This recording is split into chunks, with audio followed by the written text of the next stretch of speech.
This year, Ukraine celebrates 20 years of post-Soviet history. We've come to Kiev, its capital, to understand how a country that's always been torn between East and West is evolving.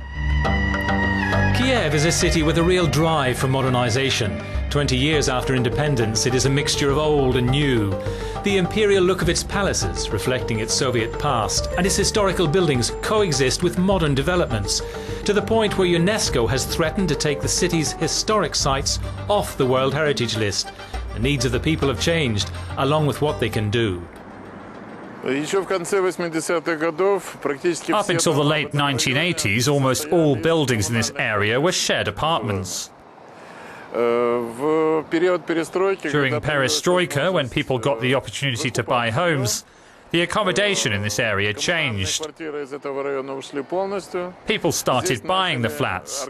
They bought several of them to create new luxury homes.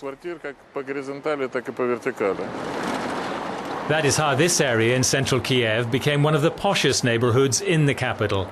Luxury boutiques have started to appear in the last few years, as well as many international chains.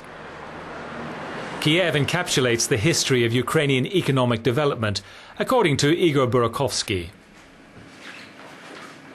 The first consumer credits given by the banks originally or historically appeared in the city of Kiev. So that's why for Kievites it was relatively easy to get some money to invest them into, for example, housing, and it gave a certain boost to the development of the city as such.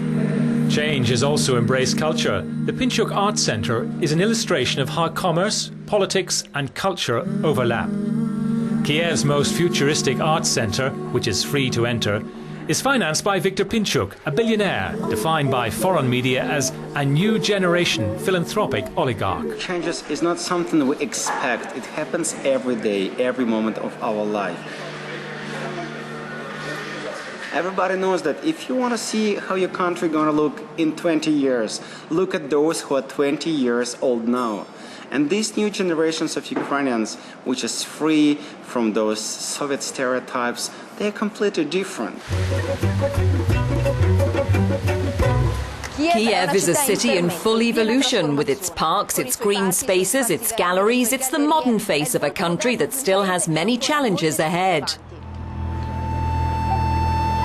Kiev is the most expensive city in a country that has been hit deeply by the 2008 global crisis.